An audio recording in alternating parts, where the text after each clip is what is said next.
Bom dia, igreja. A paz de nosso Senhor e Salvador Jesus Cristo. Nossa igreja ainda permanece na Escola Bíblica Dominical online. E a nossa lição de hoje é essa que está aparecendo nessa nova revista Práticas Bíblicas, a Igreja, o Corpo de Cristo. O autor nos sugere primeiro ler 1 Coríntios 1, de 10 a 17. E nós vamos fazer essa leitura agora. Irmãos, pelo nome de nosso Senhor Jesus Cristo, peço-lhes que todos estejam de acordo naquilo que falam e que não haja divisões entre vocês. Pelo contrário, que vocês sejam unidos no mesmo modo de pensar e no mesmo propósito. Pois, meus irmãos, fui informado a respeito de vocês por alguns membros da casa de Cloé de que há brigas entre vocês. Refiro-me ao fato de cada um de vocês dizer: eu sou de Paulo, eu sou de Apolo, eu sou de Cefas, eu sou de Cristo.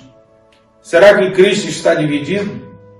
Será que Paulo foi crucificado por vocês? Ou será que vocês foram batizados em nome de Paulo? Dou graças a Deus por não ter batizado nenhum de vocês, exceto Crispo e Gaio, para que ninguém diga que foram batizados em meu nome. Batizei também a casa de Estéfanas. Além destes, não me lembro se batizei algum outro. Afinal, Cristo não me enviou para batizar, mas para pregar o Evangelho, não com sabedoria de palavra, para que não se anule a cruz de Cristo. Esses versos de 10 a 17 são uma resposta que o apóstolo Paulo está dando à igreja em Corintos, pois a notícia que chegou foi que as argumentações e a sabedoria humana havia dividido a igreja, a ponto da igreja ficar dividida em grupos preferenciais. Aqueles que porventura foram discipulados por Cefas, por Paulo, por Apolo, começaram a dizer que eles faziam parte daquele tipo de igreja e até mesmo a Cristo. Então o autor nos chama nessa manhã para que nós meditemos na ideia de uma igreja que é um corpo, e não corpos divididos dentro da igreja. E o autor começa com a seguinte nota: qualquer tentativa de prejudicar os crentes é atentar contra o próprio Cristo. E isso fica muito evidente quando o próprio apóstolo que está escrevendo aos Coríntios, que é o apóstolo Paulo, viveu isso no ato da sua conversão, registrado lá no livro de Atos, no capítulo 9, nos versos de 4 a 5. E caindo em terra, ouviu uma voz que lhe dizia: Saulo, Saulo, por que me persegues? E ele disse: quem és, Senhor? E disse o Senhor: eu sou Jesus, a quem tu persegues. Duro é para ti recalcitrar contra os aguilhões. Duro é para você resistir para obedecer e não ceder ao chamado. O que estava acontecendo? O apóstolo Paulo estava indo perseguir os crentes convertidos, principalmente em Damasco. E aí Jesus está dizendo que ele não estava perseguindo os crentes ou a igreja, ele estava perseguindo a Cristo, porque é o corpo de Cristo. E assim como isso deve ter trazido um grande impacto para o apóstolo Paulo, tem que trazer para mim e tem que trazer para você. Quando você fica de mal do seu irmão, você está se declarando inimigo de Cristo. E assim da sua esposa, do seu marido. Então nós precisamos ter essa visão de que quando eu me levanto contra o meu irmão, eu estou me levantando contra o corpo de Cristo. E eu estou me levantando contra o próprio Cristo. E o autor então começa nos dando 3 aspectos importantes para que nós possamos compreender nessa manhã a igreja na qualidade do corpo de Cristo. A primeira coisa é que essa igreja, que é o corpo de Cristo, ela precisa ser identificada com os sofrimentos de Cristo. Ela precisa ter as marcas. Eu tenho que ir para a cruz também, pastor? Não. Mas sabemos que Jesus, na condição de servo, ele foi um servo sofredor. E aí, 1 Pedro, capítulo 4, versos de 15 a 17, o apóstolo nos diz assim: que nenhum de vós padeça como homicida ou ladrão, ou malfeitor, como que se intromete em negócios alheios. Mas se padece como cristão, não se envergonhe, antes glorifique a Deus nesta parte, porque já é tempo que comece o julgamento pela casa de Deus, e se primeiro começa por nós, qual será o fim daqueles que são desobedientes ao Evangelho de Deus? Então, querida, a primeira coisa que nós precisamos entender e que o autor nos leva a meditar nessa manhã é que na qualidade de servos de Cristo nós não somos diferentes nem melhores do que Cristo. Ele, na condição humana, minha e sua, ele foi um servo e um servo sofredor. Sofredor por quê? Porque renunciou ao mundo e preferiu obedecer a palavra do Senhor. E ele mesmo, Jesus, no Evangelho segundo Mateus, no capítulo 10, nos versos 24 e 25, nos disse o seguinte: não é o discípulo mais do que o mestre, e nem o servo mais do que seu senhor. Basta ao discípulo ser como o seu mestre, e ao servo como seu senhor. Se chamaram de Beelzebu ao pai de família, quanto mais aos seus domésticos. Então, querido, nós temos que estar preparados para a ofensa. Nós temos que estar preparados para os pseudônimos indesejáveis. E não reagir na carne, lavar a honra, pagar na mesma moeda, dar o troco, não deixar barato. Isso não faz parte da teologia bíblica. Isso não faz parte da teologia bíblica. A teologia bíblica e a teologia de Cristo é oferecer a outra face. Não é dar o rosto para tomar outra bufetada, mas mostrar um lado diferente. Oferecer o outro lado significa mostre outro lado. Se do lado de cá veio agressão, do lado de cá veio violência, o outro lado seu que você vai mostrar é o lado de paz. É o lado do domínio próprio, é o lado da mansidão, é o lado do comportamento igual de Cristo. A epístola aos Colossenses, que é essencialmente cristológica, ou seja, ela possui no seu compêndio, na sua reunião, no seu propósito, apresentar a Cristo. E Colossenses capítulo 1, no verso 18, diz assim: e ele, Cristo, é a cabeça do corpo da igreja. É o princípio e o primogênito dentre os mortos, para que em tudo tenha a preeminência. E isso nos aponta para as implicações através das quais o corpo de Cristo, que é o povo de Deus, deve se conduzir e deve se comportar. E agora nós vamos para Colossenses, lemos 1,18, agora vamos ler 1,24. Regozijo-me agora no que padeço por vós, e na minha carne cumpro o resto das aflições de Cristo, pelo seu corpo, que é a igreja. Então veja que o que o apóstolo Paulo está dizendo: Cristo sofreu primeiro, e agora nós completamos o sofrimento do corpo de Cristo, da igreja, através dessa vida difícil que nos é imposta como cristão. O teólogo Agostinho, a quem quiseram fazer santo, ele tinha uma frase espetacular. Ele dizia assim: se você está sofrendo pela injustiça de um homem mau, perdoe, a fim de que não haja dois homens maus. Ou seja, não desça o nível, não se misture, não fique igual. Assim, nós entendemos que cada cristão possui essa fragilidade. Cada cristão possui essa necessidade estrita única de depender exclusivamente de Jesus Cristo.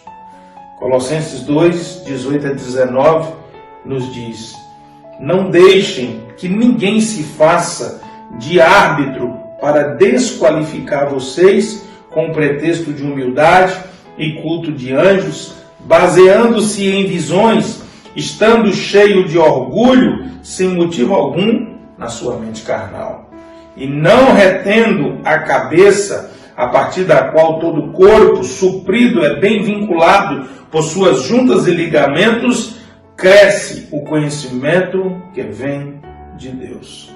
Uma carnalidade na condução e na orientação no lugar daquele que é a cabeça é algo terrível, por que não dizer fatal. Um segundo aspecto que o autor nos chama nessa manhã a pensar como a igreja, o corpo de Cristo, é que nós, como cristãos, como esse corpo, precisamos ser identificados com o propósito de Deus em Cristo.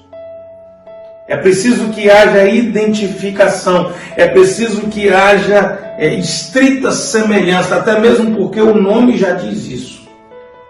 Romanos, capítulo 8, versos de 16 a 18, nos diz assim: o mesmo Espírito testifica com o nosso Espírito que somos filhos de Deus. E essa testificação, esse veredito, vem logo em seguida os critérios dele. E se nós somos filhos, somos logo herdeiros também, herdeiros de Deus e co-herdeiros de Cristo. Oh, que delícia, que maravilha! Mas, olha a vírgula e depois vai continuar: se é certo que com ele padecemos, para que também com ele sejamos glorificados. Porque para mim tenho por certo que as aflições desse tempo presente não são para comparar com a glória que em nós há de ser revelada. O autor então nos chama agora a pensarmos se nós aceitamos, se nós nos dispusemos, se nós compreendemos que viver como Cristo nos dará também o mesmo caminho que Cristo viveu. Qual foi, pastor? Os sofrimentos de Cristo precederam sua vitória. Então os nossos sofrimentos são prenúncios também da nossa vitória. E aí, Efésios capítulo 4, 24 e 25 nos diz assim: e vos revistais do novo homem. De que homem? Cristo, que segundo Deus é criado em verdadeira justiça e santidade. E como que são os sinais desse novo homem? Por isso deixai a mentira e falai a verdade, cada um com o seu próximo, porque somos membros uns dos outros. Querido, uma coisa que não podia nem se nomear no nosso meio, uma coisa que deveria ser um ponto fora da curva, se tornou uma prática. Mentiras no nosso meio. Ah, mas é só uma mentirinha, é só para não deixar o irmão chateado, é só para ele... Não, querido. Nós precisamos aprender a falar verdade. Desta forma, a chamada para nos revestirmos do novo homem nos leva a sermos identificados como Cristo. A Bíblia diz que na sua boca nunca se achou engano. 1 Pedro. E que quando ele falava a verdade. Agora olha aqui, Atos capítulo 11, 25 e 26. E partiu Barnabé para Tarso a buscar Saulo, e achando-o, o conduziu para Antioquia. E sucedeu que todo um ano se reuniram naquela igreja, notem bem o texto, e ensinaram muita gente, e em Antioquia foram os discípulos, pela primeira vez, chamados cristãos. Querido, eu não quero fazer muita conta aqui, mas uma coisa nós sabemos, que essa busca de Saulo depois da sua conversão durou em torno de 14 anos. Ou seja, da conversão de Saulo, não vou nem colocar da morte e ressurreição de Jesus, a ascensão ao céu, a caminhada dos apóstolos. Esqueça isso. Eu estou pegando aqui só a conversão do apóstolo Paulo. Porque nós sabemos que depois que ele converteu, ele foi esquecido lá em Tarso. E agora Barnabé está indo buscar ele.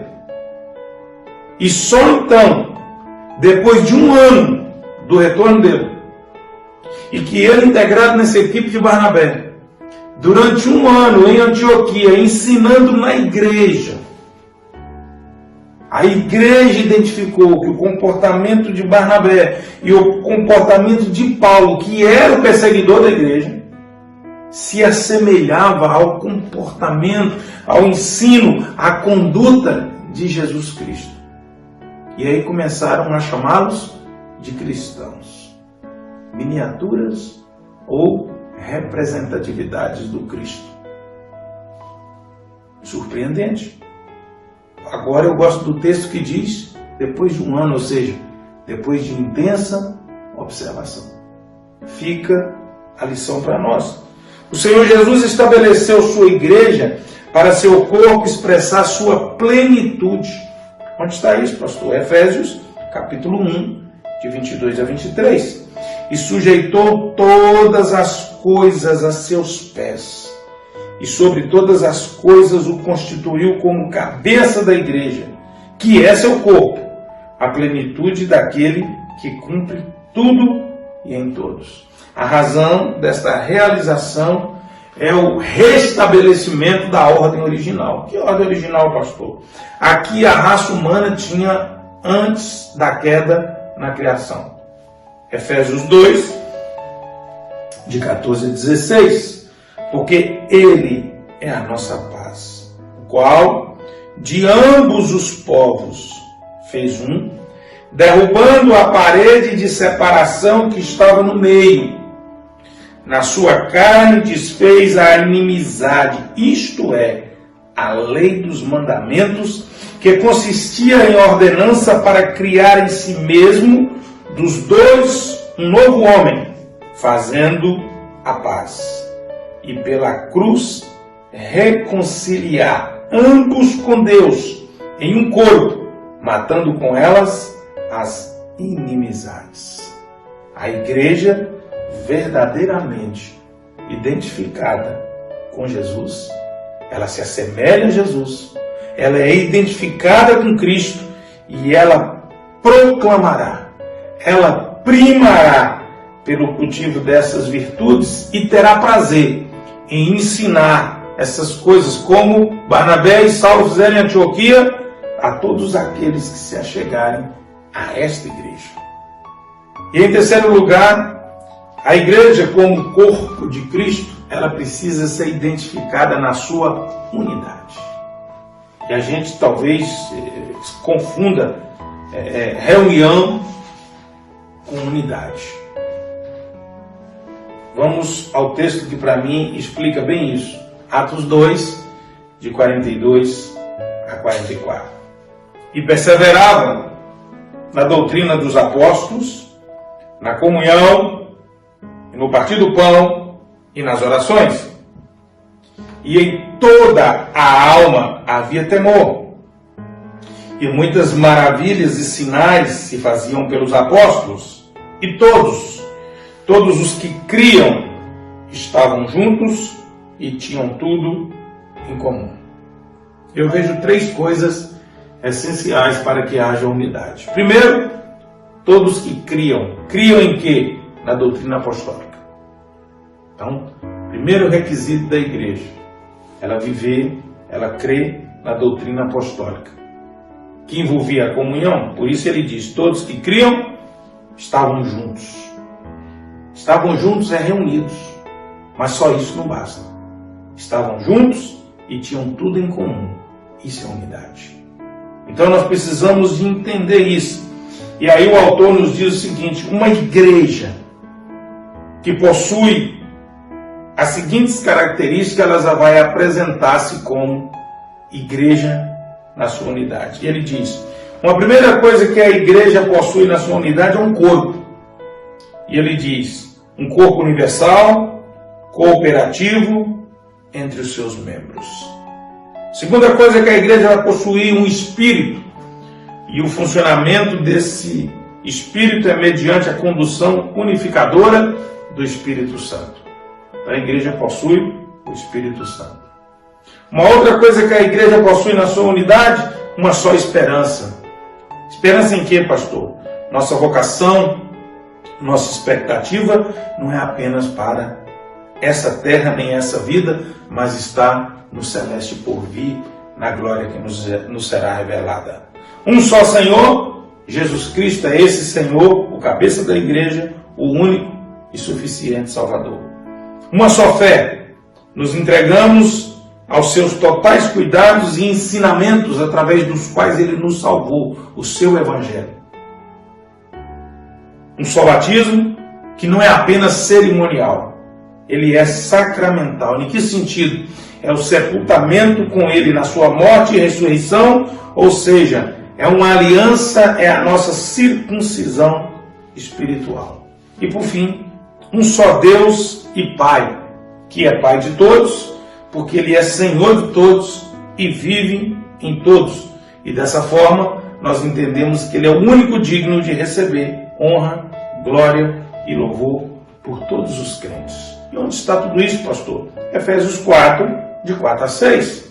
Há um só corpo, um só Espírito, como também fostes chamados em uma só esperança para a vossa vocação. Um só Senhor, uma só fé, um só batismo, um só Deus e Pai de todos, o qual é sobre todos e por todos e em todos vós. Essa é a essência da manifestação da unidade na igreja. Se a igreja não reúne essas coisas, não crê dessa forma, na sua síntese, ela não vive isso, não há unidade. Não há unidade do corpo, muito menos a unidade cristã. Agora, como que isso se desenvolve na igreja? A própria carta, no capítulo 4, nos versos de 11 a 15 de Efésios, nos ensina. E ele mesmo deu uns para apóstolos, que no meu entendimento foi no tempo da constituição da igreja, outros para profetas, aqui vem tempos que as coisas foram acontecendo, outros para evangelistas e outros para pastores e doutores, querendo o aperfeiçoamento dos santos para a obra do ministério, para a edificação do corpo de Cristo, até que todos cheguemos à unidade da fé e ao conhecimento do Filho de Deus, a homem perfeito, à medida da estatura completa de Cristo, para que não sejamos mais meninos inconstantes, levados em roda por todo o vento de doutrina, pelo engano dos homens que com astúcia enganam fraudulosamente. Antes, seguindo a verdade em amor, cresçamos em tudo naquele que é a cabeça, Cristo. E assim nós voltamos lá no início da lição, quando o autor nos pediu que lêssemos 1 Coríntios, capítulo 1, de 10 a 17. E o primeiro trecho do texto que eu li para você, o apóstolo Paulo é muito claro. Pois eu fui informado a respeito de vocês por alguns membros da casa de Cloé, de que há brigas entre vocês. E as brigas eram o quê? Uma igreja partidarista. Uma turma era a escola, o partido de Cefas, outros de Apolo, outros de Paulo, e outros atreveram-se até a se dizerem o partido de Cristo. Esse tem sido um problema seríssimo das igrejas. As igrejas se dividirem em blocos, partidos, que nós chamamos de panela. E a Bíblia nos diz que nós não devemos fazer nada por partidarismo. A igreja não pode ser dividida em setores, em grupos de afins. A igreja precisa viver sua comunhão numa essência completa. Porque eu não sei de que maneira Deus quer falar, eu não sei de que maneira Deus quer me abençoar, e eu não sei de que maneira Deus quer me usar. Então eu não posso me atrever a eleger na minha percepção humana, na minha identificação, de que maneira que Deus tem que se conduzir na minha vida e com que tipo de pessoas. Deus pode usar quem Ele quiser, da maneira que Ele quiser, na hora que Ele quiser, porque Ele é o cabeça da igreja.